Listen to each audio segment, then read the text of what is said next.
नमस्कार, ये आकाशवाणी पटना है। अब आप संजीव कुमार वर्मा से प्रादेशिक समाचार सुनिए। पहले मुख्य समाचार। प्रदेश में 30 वर्ष पुराने सभी पुल पुलियों की जांच की जाएगी।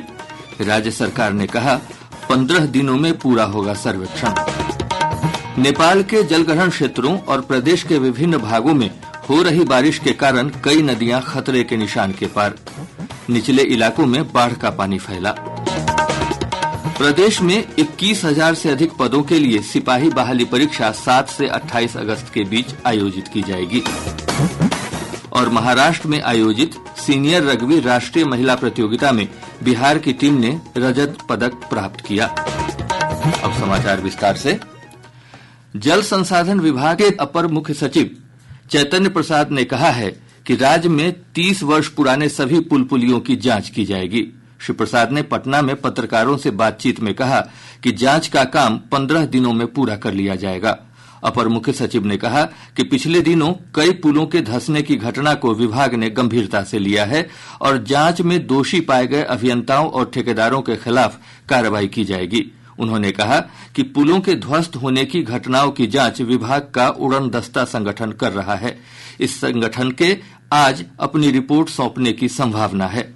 श्री प्रसाद ने बताया कि छाड़ी नदी पर बनाए गए 6 पुलों के ध्वस्त होने में ठेकेदारों ने गाद की उड़ाही में पुलों के पाए और बुनियादी संरचना का ध्यान नहीं रखा। उन्होंने कहा कि छाड़ी नदी पर नए पुल पुलिया के निर्माण के लिए 1 सप्ताह के भीतर कार्य योजना तैयार कर ली जाएगी। छाड़ी नदी पर आवागमन सुनिश्चित करने हेतु नए पुलों के निर्माण कार्य की स्वीकृति युद्ध स्तर पर 1 सप्ताह के अंदर प्रदान किया जाएगा। इन पुलों के निर्माण पर होने वाले व्यय की वसूली संवेदक से ही की जाएगी और उसी के माध्यम से ये पुलों का निर्माण किया जाएगा। यानी अभियंता जो दोषी पाए जाते हैं उन पर भी कार्रवाई की जाएगी और संवेदक से वसूली कर इन पुल टूटे हैं उनका निर्माण भी किया जाएगा। केंद्रीय कृषि एवं किसान कल्याण राज्य मंत्री रामनाथ ठाकुर ने कहा है कि प्रदेश को बाढ़ से बचाव के लिए भारत नेपाल सीमा पर बांध निर्माण के लिए केंद्र सरकार की टीम अध्ययन कर रही है। उन्होंने समस्तीपुर में पत्रकारों से बातचीत में कहा कि प्रधानमंत्री नरेंद्र मोदी के नेतृत्व में देश का तेज गति से विकास हो रहा है। अभी केंद्र की सरकार डैम जो बाढ़ की समस्या है उसको नेपाल और भारत के बॉर्डर पर जो बनने वाला है केंद्र सरकार ने उसको अध्ययन कर रही है और निश्चित रूप से बिहार बाढ़ की समस्या से न झूले इसके लिए भारत सरकार और नरेंद्र मोदी जी और नीतीश कुमार जी प्रयत्नशील है। नेपाल के तराई क्षेत्रों में हो रही भारी बारिश के चलते राज्य से होकर गुजरने वाली नदियों के जलस्तर में लगातार बढ़ोतरी का सिलसिला जारी है। केंद्रीय जल आयोग से प्राप्त जानकारी के अनुसार बागमती नदी मुजफ्फरपुर के बेनीबाद में खतरे के निशान से 28 सेंटीमीटर ऊपर बह रही है।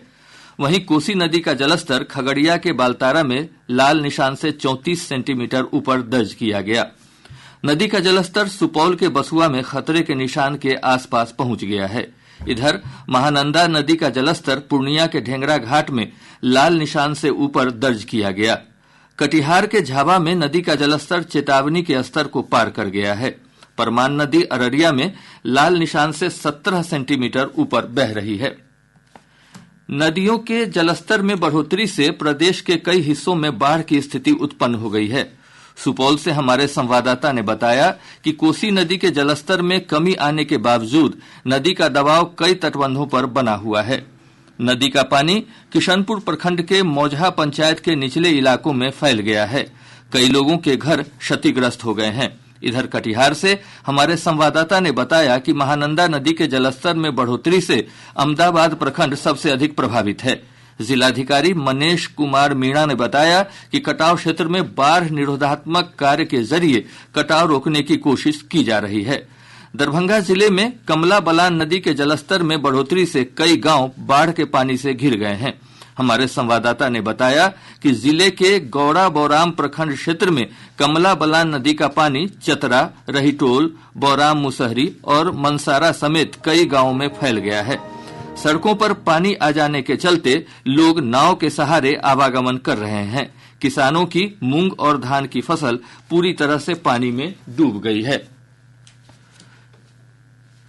खगड़िया में कोसी और बागमती नदी ने तबाही मचानी शुरू कर दी है। ब्यौरा हमारे संवाददाता से। जिले के चौथम और बेलदौर प्रखंड के कई गांवों में कोसी और बागमती नदी के उफान से कटाव जारी है। चौथम प्रखंड के दियारा क्षेत्र अंतर्गत सरसवा पंचायत के सिसवा, छुट्टी मोहनपुर पंचायत के अग्रहण गांव में भीषण कटाव हो रहा है। सिसवा गांव में कई बीघा उपजाऊ जमीन नदी के गर्भ में समा गई है। नदी की मुख्य धारा आबादी तक पहुँचने लगी है, जिस कारण लोगों में डर का माहौल है। आकाशवाणी समाचार के लिए खगड़िया से प्रभात सुमन। इधर पूर्वी चंपारण, पश्चिमी चंपारण, सीतामढ़ी और शिवहर जिले में भी नदियों के जलस्तर में बढ़ोतरी से बाढ़ का खतरा बढ़ गया है। मानसून की सक्रियता से प्रदेश के अधिकतर हिस्सों में बारिश का सिलसिला जारी है। मौसम विज्ञान केंद्र पटना के वैज्ञानिक कुमार गौरव ने बताया कि अगले 48 घंटों के दौरान राज्य के उत्तरी हिस्से में अधिकांश स्थानों, जबकि दक्षिणी हिस्से में कई स्थानों पर बारिश का पूर्वानुमान है। हिमालय की तलहटी वाले जिलों में कुछ स्थानों पर भारी से बहुत भारी बारिश की चेतावनी जारी की गई है। विभाग ने आज सिवान, मुजफ्फरपुर, किशनगंज, कटिहार, पूर्णिया, पश्चिम चंपारण, पूर्वी चंपारण, सीतामढ़ी और अररिया जिले में कुछ स्थानों पर अत्यधिक बारिश का ऑरेंज अलर्ट जारी किया है। वहीं शिवहर, मधुबनी, दरभंगा, वैशाली, समस्तीपुर और सुपौल जिले में 1-2 स्थानों पर भारी बारिश का येलो अलर्ट जारी किया गया है। इस दौरान इन स्थानों पर वज्रपात की भी आशंका है। इधर पिछले 24 घंटों के दौरान वैशाली जिले के लालगंज में सबसे अधिक 95.2 मिलीमीटर बारिश हुई है। वहीं नालंदा के रहुई में 87.2 और राजगीर में 75.4 मिलीमीटर बारिश रिकॉर्ड की गई। प्रादेशिक समाचार आप आकाशवाणी पटना से सुन रहे हैं। ताजा समाचारों के लिए आप हमारे एक्स हैंडल AIR_News_ पटना पर जा सकते हैं। प्रदेश में सिपाही बहाली परीक्षा 7 से 28 अगस्त के बीच 6 चरणों में आयोजित की जाएगी। केंद्रीय चयन पर्षद सिपाही भर्ती ने कहा है कि यह परीक्षा 7, 11, 18, 21, 25 और 28 अगस्त को एक पाली में ली जाएगी। पर्षद ने परीक्षा की तैयारी के संबंध में जिलाधिकारियों को पत्र भेजा है। एडमिट कार्ड और परीक्षा केंद्र के बारे में सूचना अलग से पर्षद की वेबसाइट पर दी जाएगी। इस परीक्षा के माध्यम से 21,000 से अधिक पुलिस कर्मियों की बहाली होगी। परीक्षा के लिए 18 लाख अभ्यर्थियों ने आवेदन किया है। गौरतलब है कि सिपाही बहाली परीक्षा अक्टूबर 2023 में आयोजित की गई थी, जिसे प्रश्न पत्र लीक होने के कारण रद्द कर दिया गया था। मुजफ्फरपुर के चक्कर मैदान में 10 जुलाई को आयोजित होने वाली अग्निवीर बहाली के तहत शारीरिक दक्षता की जांच के लिए एडमिट कार्ड जारी कर दिए गए हैं। सेना भर्ती बोर्ड ने अभ्यर्थियों को एक दिन पहले ही आयोजन स्थल पर पहुंचने के निर्देश दिए हैं। इस दौरान अभ्यर्थियों को लेजर प्रिंटर से ही एडमिट कार्ड प्रिंट कराने की सलाह दी गई है, ताकि बार कोड रीडर से जांच करने में परेशानी नहीं हो। केंद्रीय शिक्षा मंत्री धर्मेंद्र प्रधान ने कहा है कि शैक्षणिक वर्ष 2024-25 से कक्षा 3 और 6 के लिए नई और आकर्षक पाठ्य पुस्तकें लाई जाएंगी। उन्होंने नई दिल्ली में आयोजित बैठक में बताया कि पाठ्य पुस्तकों की तैयारी का कार्य अंतिम चरण में है और कक्षा 3 और 6 की 9 पाठ्य पुस्तकें पहले से ही उपलब्ध हैं।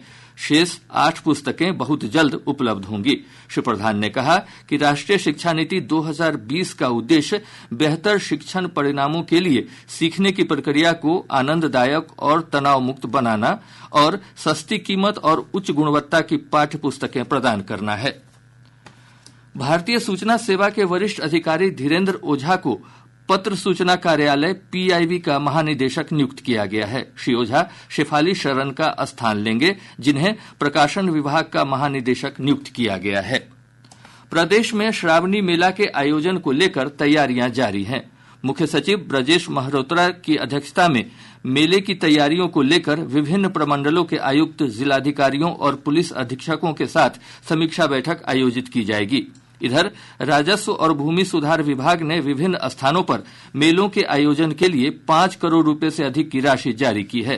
विभाग ने कहा है कि जिलों द्वारा अतिरिक्त राशि की मांग आने पर उसे भी पूरा किया जाएगा। गौरतलब है कि श्रावण के महीने की शुरुआत 22 जुलाई से हो रही है। इस दौरान प्रदेश में बांका, भागलपुर, मुंगेर, लखीसराय, जमुई, मुजफ्फरपुर, पूर्वी चंपारण, पूर्णिया, बेगूसराय, मधुबनी और जहानाबाद में श्रावणी मेलों का आयोजन किया जाएगा। बिहार के 13 आकांक्षी जिलों और 61 आकांक्षी प्रखंडों समेत प्रदेश भर में संपूर्णता अभियान की शुरुआत की गई है। 3 महीने तक चलने वाले इस अभियान का उद्देश्य स्वास्थ्य, पोषण, कृषि, सामाजिक विकास और शिक्षा जैसे 6 चिन्हित संकेतकों में संतृप्ति प्राप्त करना है। वैशाली जिले के लालगंज में अभियान की शुरुआत करते हुए नीति आयोग के संयुक्त निदेशक एसएम खान ने बताया कि प्रधानमंत्री नरेंद्र मोदी के निर्देश पर आकांक्षी जिलों और प्रखंडों में इस कार्यक्रम की शुरुआत की गई है। देश को आगे बढ़ाने के लिए प्रधानमंत्री जी के निर्देशन में कुछ जिलों का जो कि बहुत पिछड़े हुए थे इंडिकेटर्स में, उनका चयन किया था। लगभग 500 के आसपास डिस्ट्रिक्ट थे। उसको और आगे बढ़ाते हुए लास्ट ईयर वो 2018 में किया गया था। लास्ट ईयर हमने ब्लॉक तक जाने की सोची और बिहार में लगभग 52 जिलों के 61 ब्लॉक्स हैं, जिसमें कि हम एस्पिरेशनल डिस्ट्रिक्ट ब्लॉक्स कहलाते हैं। उसमें 6 इंडिकेटर्स पे हम लोग काम कर रहे हैं और आप लोगों के सहयोग से और जो जिला प्रशासन है, जिलाधिकारी महोदय हैं और जो यहाँ के अन्य अधिकारी हैं। महाराष्ट्र के पुणे में आयोजित सीनियर रग्बी राष्ट्रीय महिला प्रतियोगिता में बिहार की टीम ने रजत पदक प्राप्त किया है। प्रतियोगिता के फाइनल में बिहार की टीम ओडिशा से हारकर उप विजेता बनी है। इधर महाराष्ट्र के रत्नागिरी में आयोजित 8वीं राष्ट्रीय बालक और बालिका जूनियर लगोरी प्रतियोगिता में बिहार ने कांस्य पदक जीता है। इस प्रतियोगिता का आयोजन 28 से 30 जून के बीच किया गया था। इस प्रतियोगिता में बिहार की टीम ने पहली बार पदक जीता है। राष्ट्रीय जनता दल आज अपना 28वां स्थापना दिवस मना रहा है। इस मौके पर पटना स्थित पार्टी मुख्यालय में कार्यक्रम का आयोजन किया जा रहा है। विधानसभा अध्यक्ष नंदकिशोर यादव ने हिंदी का आधिकारिक इस्तेमाल करने पर बल दिया है। उन्होंने क्षेत्रीय पासपोर्ट कार्यालय की ओर से प्रकाशित पत्रिका दर्शन का लोकार्पण करते हुए कहा कि इससे राजभाषा को बढ़ावा मिलेगा।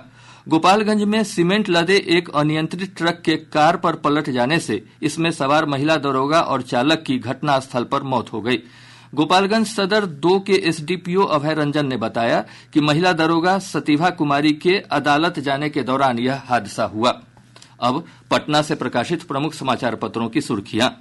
आज के सभी समाचार पत्रों ने मुंबई में T20 विश्व कप जीतकर स्वदेश लौटी भारतीय टीम के स्वागत की खबर को प्रमुखता से प्रकाशित किया है। हिन्दुस्तान ने इस खबर का शीर्षक लगाया है, मुंबई में विश्व विजेताओं के स्वागत के लिए उमड़ा जनसैलाब। दैनिक जागरण ने लिखा है, नीट पेपर लीक में सीबीआई के रिमांड पर 5 आरोपित। दैनिक भास्कर लिखता है, एक और पुल गिरा, सरकार ने गलती मानी। प्रभात खबर की सुर्खी है, हेमंत सोरेन बने झारखंड के सीएम, 8 को करेंगे विश्वास मत हासिल। राष्ट्रीय सहारा ने विदेश मंत्री एस जयशंकर के बयान का शीर्षक लगाया है, आतंकवाद के हिमायतियों को करें बेनकाब। आज अखबार लिखता है, संविदा पर नियोजित ड्राइवर और परिचारी के पारिश्रमिक तय। और अब अंत में मुख्य समाचार एक बार फिर। प्रदेश में 30 वर्ष पुराने सभी पुल पुलियों की जांच की जाएगी। राज्य सरकार ने कहा, 15 दिनों में पूरा होगा सर्वेक्षण। नेपाल के जलग्रहण क्षेत्रों और प्रदेश के विभिन्न भागों में हो रही बारिश के कारण कई नदियां खतरे के निशान के पार। निचले इलाकों में बाढ़ का पानी फैला। प्रदेश में 21,000 से अधिक पदों के लिए सिपाही बहाली परीक्षा 7 से 28 अगस्त के बीच आयोजित की जाएगी। और महाराष्ट्र में आयोजित सीनियर रग्बी राष्ट्रीय महिला प्रतियोगिता में बिहार की टीम ने रजत पदक प्राप्त किया। इसके साथ ही आकाशवाणी पटना से प्रसारित प्रादेशिक समाचार का यह अंक समाप्त हुआ।